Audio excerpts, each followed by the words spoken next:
Hello, everyone. Another book club discussion by Women on the Move. And today is Thursday, May 15th. The year is 2025.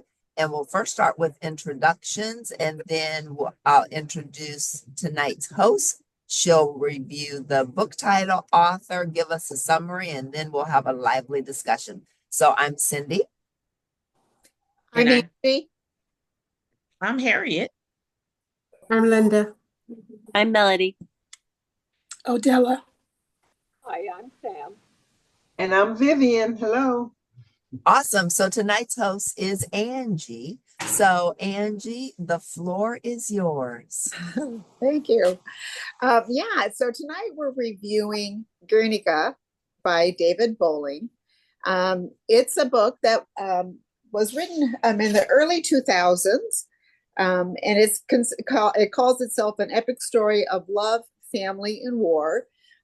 It is centered around the infamous event at the onset of the Spanish Civil War, where the city of Guernica was, although no battles were going on there, was bombed to destruction in the center of the city during a market day by forces that were working with Ferdinand Franco during the Civil War.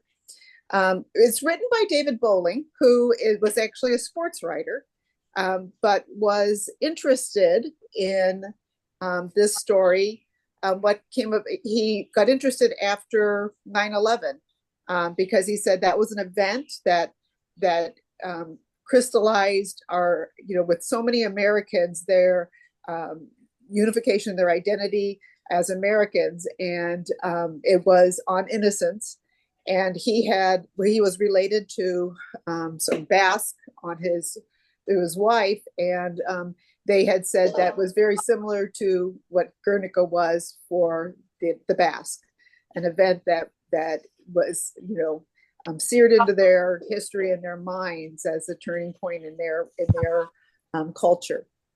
So this takes place, like I said, so it's it gives you some background, and it starts in the late 1800s with the family, but moves into the war that is in 1936, I believe it begins.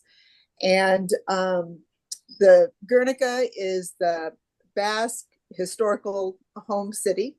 It's not the capital, but it was very important, and it was the center for their democracy, the big oak tree. And it follows one family. Justo is the patriarch of the family that we follow mostly, and it is their very rural pastoral life that gets changed by war. Interesting things that happen in it are that it is the Germans who do the bombing, because they are trying out some of their war machine before World War II, at the behest of Ferdinand Franco. And what it does to the people there. But it captures many themes. Like I said, love and family, war. It talks about innocence and relationships and all those kind of things that come when you have a major event that happens to a whole group of people, a culture of people. So that's kind of my quick summary of Guernica. And so just to start out, let's see, I don't know if anybody had any background knowledge about the Basque people, but did you find anything in that different from other cultures? Because to me, it seems so much like any other native culture where they have storylines that are unique to them, but they're universal. Mm-hmm. I agree, Angie. The storylines are similar to so many. I found one particular segment of the story I could easily relate to. That was the ear piercing, because I underwent that same ritual as a little 6-year-old with the string and the olive oil, and I immediately flashed back to that. I said, "Wow, I thought my culture was the only one that did that." Yeah. That was actually a very kind of a sweet scene because they were all afraid of hurting her, but they felt like they had to do it culturally too. You know, it had to be done, so they had to do it. But none of them did it very well. And then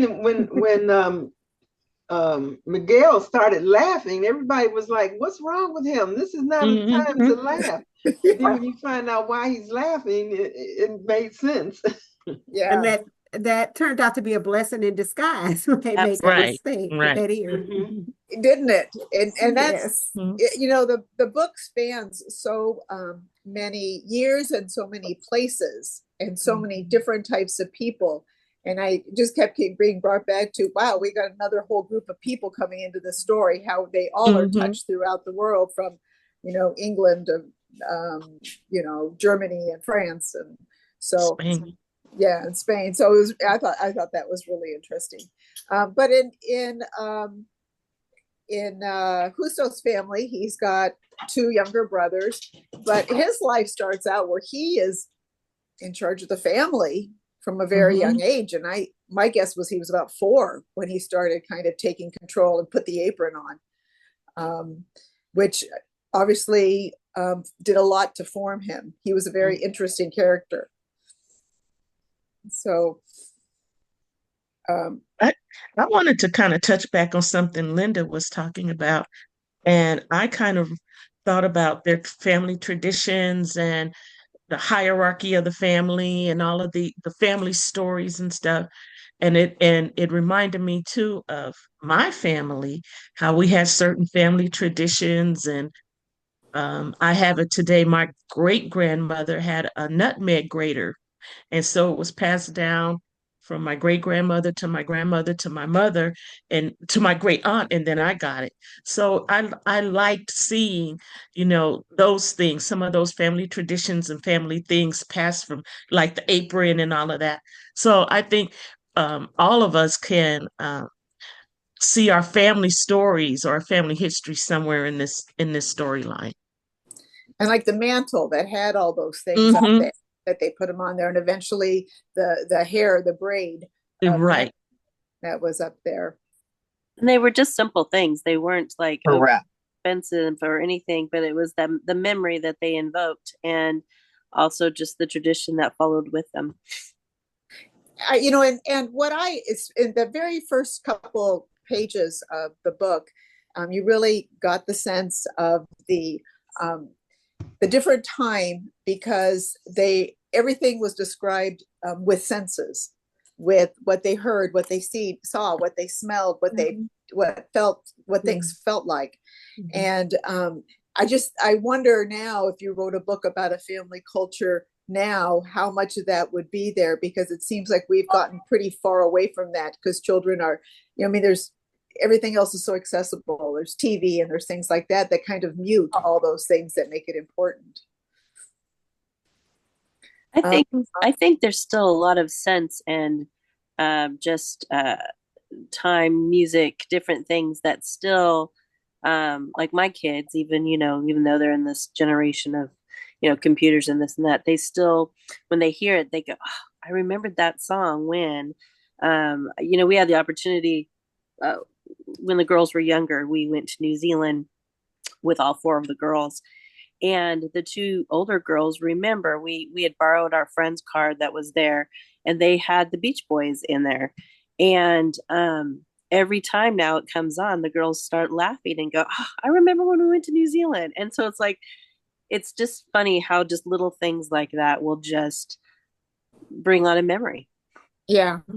My grandmother Exactly. smelled like lavender. And every time I smell lavender, I think of my grandmother. You know?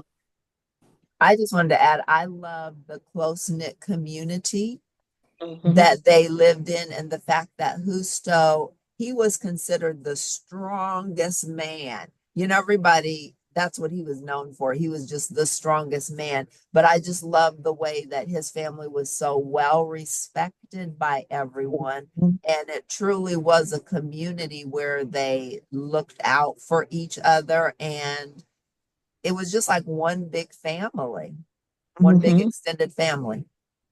Yeah, but it was well earned, because he really Yes. worked for that. see at the beginning, he didn't know how to act around other people. He kind of smelled because he just was used to working so hard, and it didn't always read all the cues. but um, but I think Mary Angelis was the one who kind of brought him into being more connected with other people besides the people at his own ranch or his own farm. So. I loved the visual that Miguel talked about towards the end too. That when he initially went to there, he went to go seek a different place to be. That he had heard about Gusto, or I'd never say it right, Justo, and that he thought he was this, he had been made out to be this big man by his brothers. They said he was like, this giant. And when he actually got there, he was like, he wasn't that big at all, but he was strong, But it is funny how our vision of someone who we respect so much tends to be that much bigger than, and then, our the reality, I guess you'd say. Right. He commented he wasn't any taller than him, but when you raised, his younger brothers to him, he was everything. He was mother and father. Right. Right. So were there any characters that you prefer? First off, with the male characters, were there any male characters that really kind of hit home with you that you really loved? I loved Miguel. Oh, go ahead, Ariel. Yeah. I loved Miguel, but my heart just went out to their father after their mom passed away, and he just seemed like he lost his way. He just couldn't bounce back, and I could just feel in the writing how heartbroken he was and how lost he was. I would say mine. Oh, go ahead, Angie. No, but Miguel had it right. I mean, that wouldn't have been what their mother would have wanted to happen. That's true. It's true. My heart really went out. I agree with Harriet, but I had a greater affinity towards Miguel because of all that he lost. It's like we really saw how much he loved Mirren. Is that how you pronounce her name? Mirren, his wife. When digging through the rubble, I mean, it's like his family business, it's like he got seasick, so he couldn't do that. So then he found something that he loved to do, which was his gift, making furniture using his hands. But when he was searching for his wife and his daughter, Catalina, he didn't consider his hands, his body, or anything. And then he winds up losing the majority of his fingers.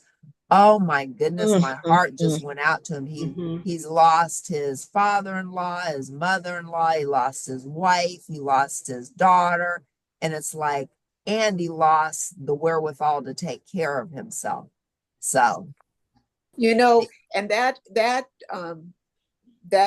injury was one that David Boling said actually did happen. That the men were working so hard to get people out the love, and you do that sacrifice when you love that deeply.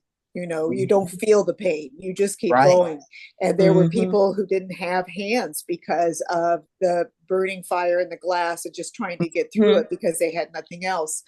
He also said, interestingly, he said, there are no medals or awards for the innocent victims of war. We have medals for combatants who get injured or people who do something heroic, but for all those people who are just innocents who are left in this awful situation and are having to pull themselves up and do something, we have nothing for them. They're the ones who are left behind. This story just makes my heart ache for all the different wars that are going on in the world, the ones we hardly ever hear of. There's plenty of those too. And just all the innocent people whose daily life is just changed and ruined forever. And then what you saw at the end was that there was some happiness still to be found in life, which was nice. Exactly. To me, that this book really demonstrated life in the sense that it was up and down, hardships, sadness, problems, Gusto having to raise his brothers, and then the way life is, it's that way, it's up and down, and how that town was just completely devastated within a short period of time. I think it was like within minutes they destroyed their whole way of life. Right. Yeah, I think it said they bombed for several hours, and then the report from the Red Baron's cousin, I can't remember his name, back to Germany about how it went so well, and they didn't really hit anything they were trying to hit. They just were trying to hit the city. And you think, well, of course, if you're flying above and dropping bombs, I mean, you have the upper hand. Right. And that part, reminded me of Ukraine. Now, I thought about, gosh, the people there are probably, they're doing the same thing. So that really got to me when I was reading that part. Yeah, I was thinking, isn't there a war in like the South Sudan? And those people, I mean, it's agrarian there too, and they don't have a lot of things, and they are like true victims. And I like Justo is sharpening his farm tools so he can fight them. Well, that's not going to do him any good, right? It just wasn't there for that. So that was just such a sad part about it. But I thought that I really I also loved Dodo. He was somebody who stayed positive no matter what. It seemed like that he was going to figure it out, and he was going to make his brother happy again too. Somehow he was going to find some way to have him fit in too.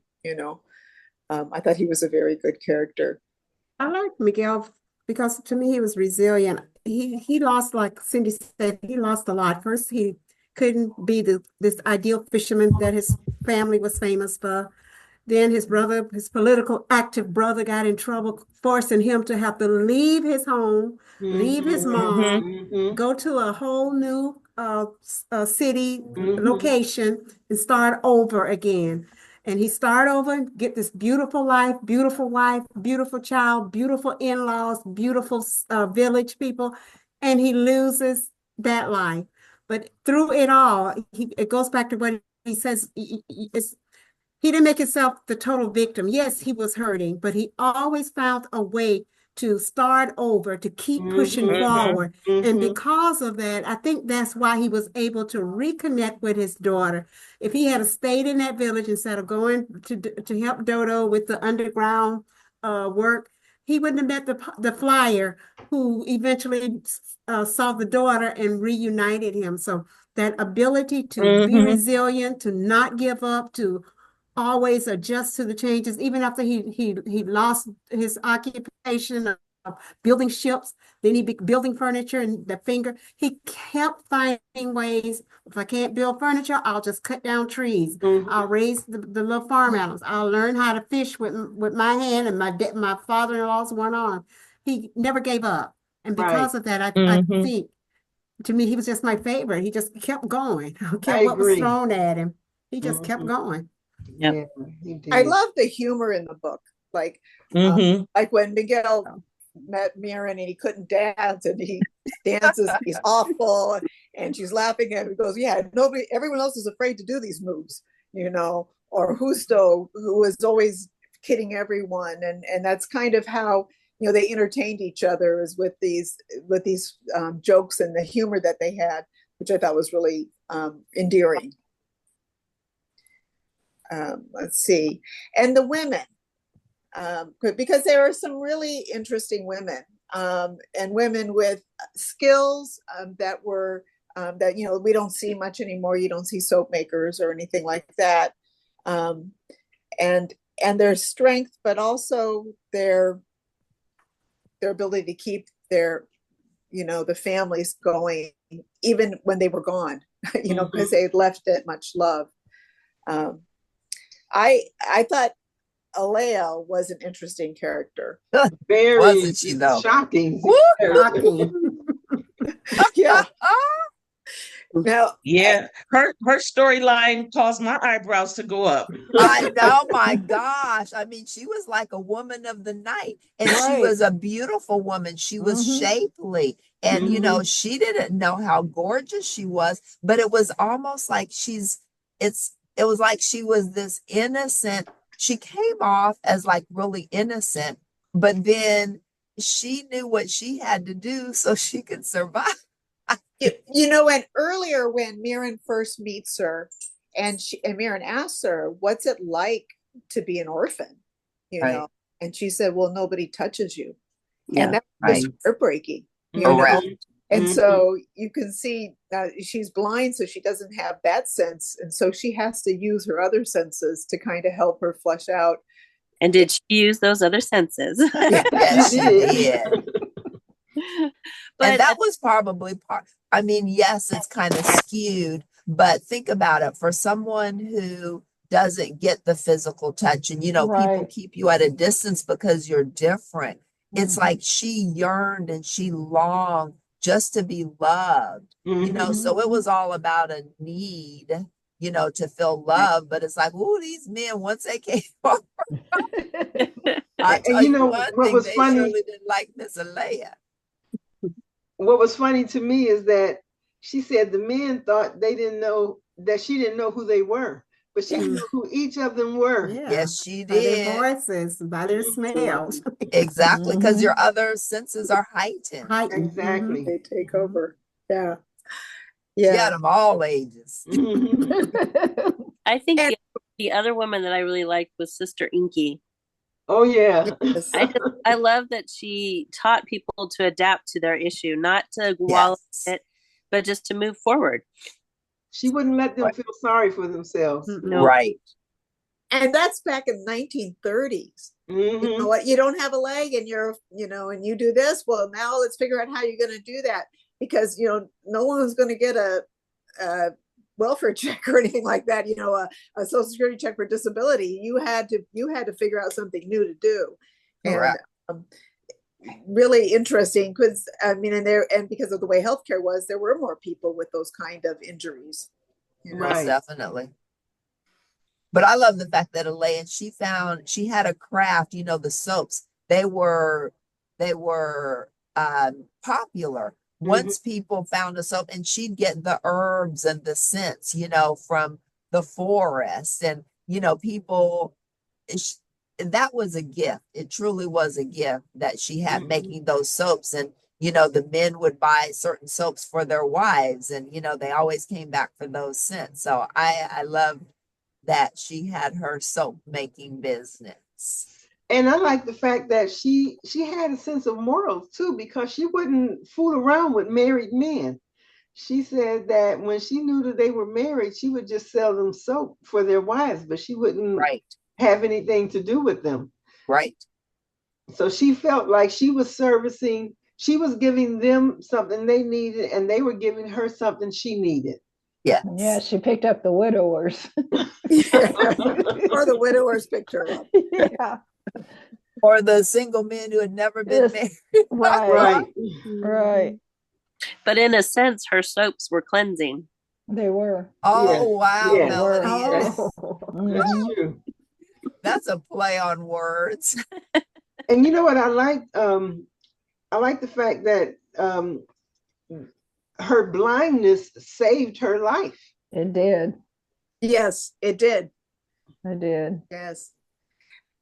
What do you think about Justo becoming kind of an Avenger group? It was surprising. It intrigued me when I first that hint about the whatever The the scapula. necklace that on the dead person that he put on the dead.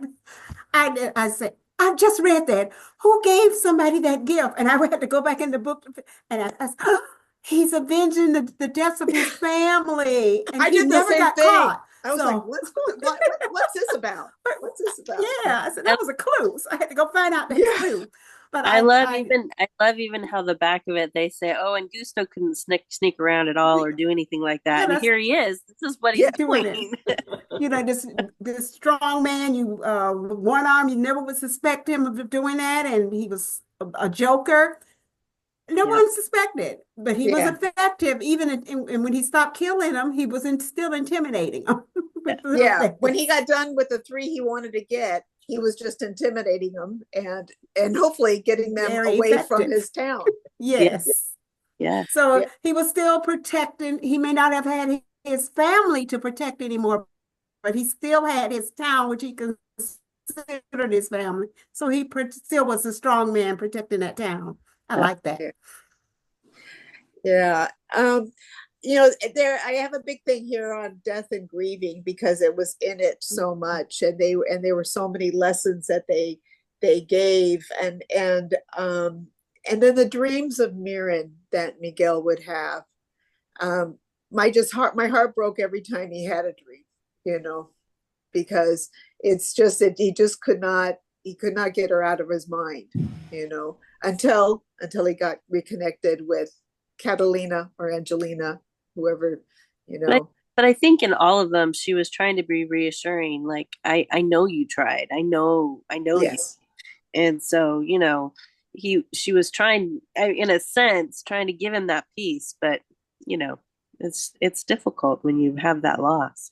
And he Yeah. felt guilty he couldn't protect his family, Right. so that was just eating him up. Mm. It just took so much for him though to process that it just kept Right, back that he had to keep, and he had to, and through his own dreams reminding himself, yes, that he did everything he could, right. and it was, this is just how it went, but it was heartbreaking It to was. and so the name change for Catalina, it seems like to me it signified that there was turning the page and moving on, that there was hope. I mean, she's the little angel, she's going to bring things back into a way that maybe isn't the same, but it's going to be different but good still, not better, just different and good. So, this is the only book that we read that was written by a man. So what do you think about the way relationships developed from a man's perspective writing this book? I thought Because the book was beautifully written. It I was. loved it from start to finish. And it doesn't have to, it has to do with personality. He was really in tune with his feelings because of the way he developed all of the characters, both male and female. And yes, it was kind of male dominated, which I love, because so many books, the main characters are the female or the female. But I love the fact that he had strong male characters, but then the women he developed extremely well too, and they were strong characters as well, like Husto's wife, Mirren, Alea, all strong women. Renee. Renee, yeah. Oh, Oh, yes, yeah. definitely. One of the main things that I noticed is that he also fit the character to the timing of the story. Because back in those days, the men were the breadwinners and the ones that ruled the house and made all the decisions. And so he fit each character into their time frame, as to the time of the book. And I felt he showed more feeling in the men. Usually the books don't really go into the man's feeling, and he had that in the book, and I like that. Yeah, I thought that the romantic connections that were developed in there were they were so beautiful and giving, in the sense that what they saw in each other was what they what they needed and what they wanted. It was so much love that went back and forth, and they all had very short courtships, like it's like 2 weeks or something. I think Mirren and Miguel were longer, but like Justo and Mary Angeles it was pretty quick, and I think that's kind of how it was then. Right. Long courtships. Yeah, if they had 2 dates, then the next thing they were getting married. Yeah. So. Right. Yeah. I also, I know we talked about this before, but I do like, how Miguel stood up and basically said, I think what your dad did was wrong. And the fact that they pondered that and kind of, use that to, kind of go across the book, I thought was really done well.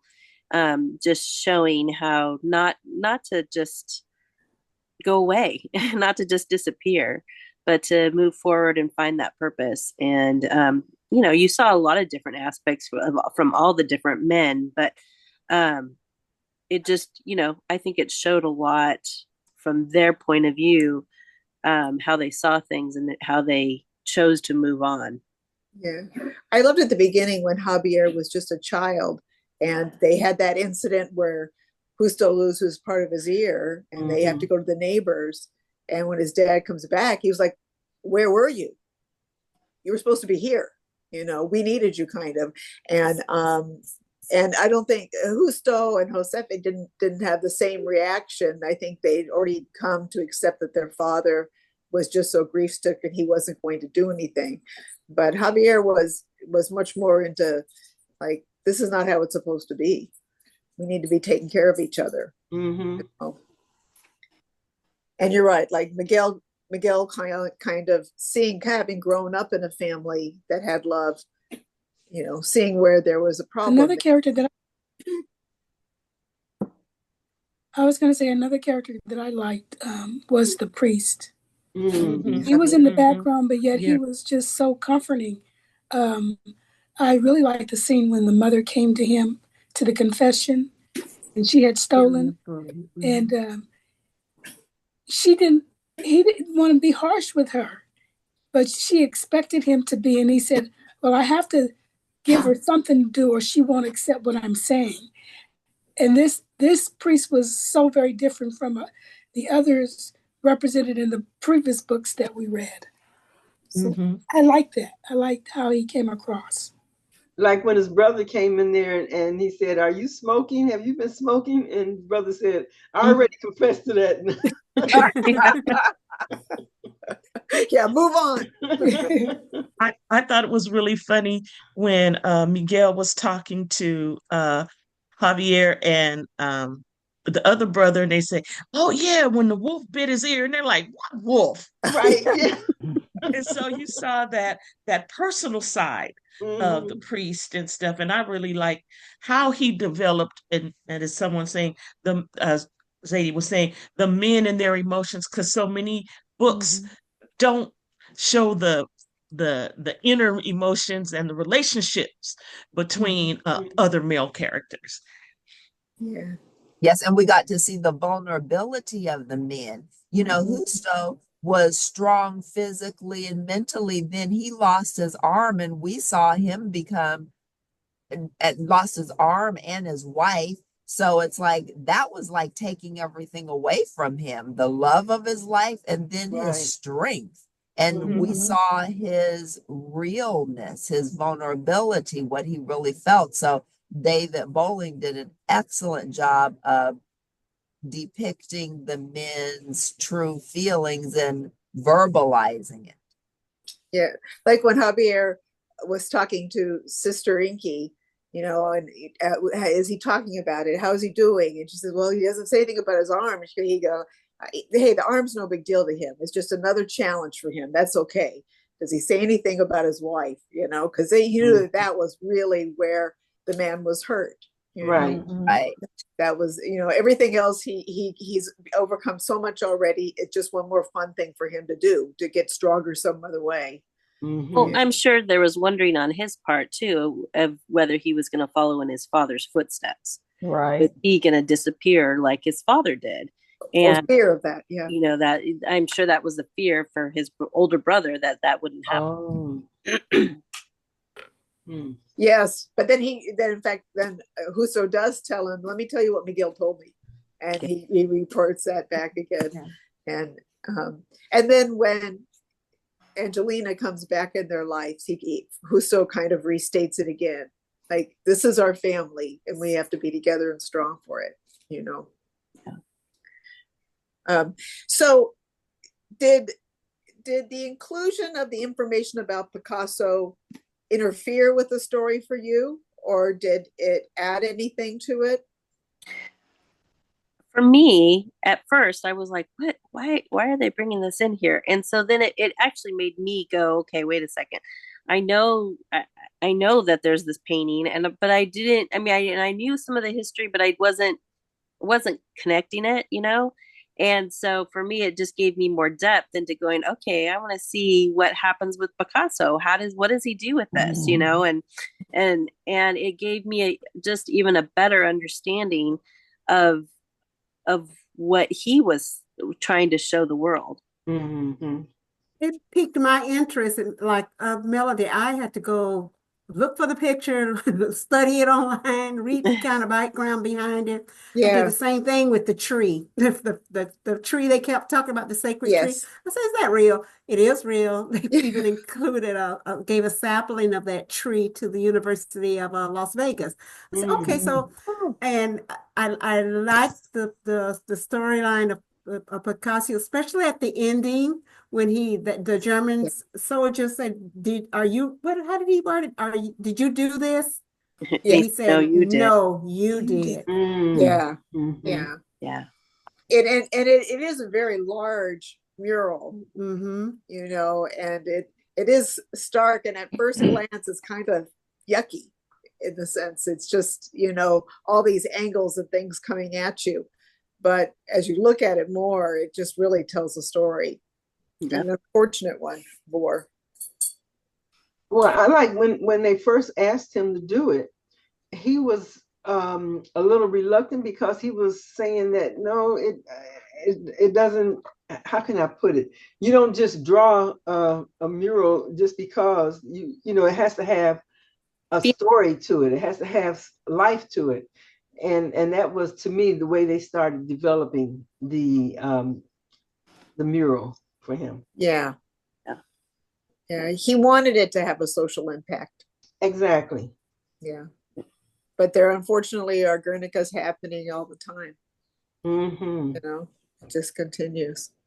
So let's see. I think I'm sorry, I think you covered most of the things that I had pulled out trying to let's see.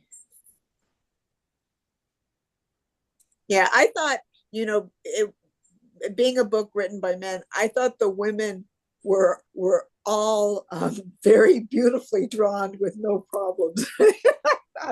Maybe that's an idealized picture of women, you know, but everyone was beautiful and could dance, and you know they smelled good and they could cook, and you know, even if she was blind, she had some skills. So I thought it was a very idealized picture of women.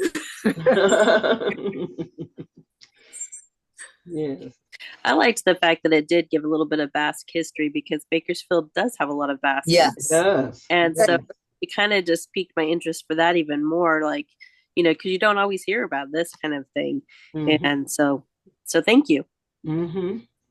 Yeah, I thought that too, that it might be good just because we do have a Basque culture here.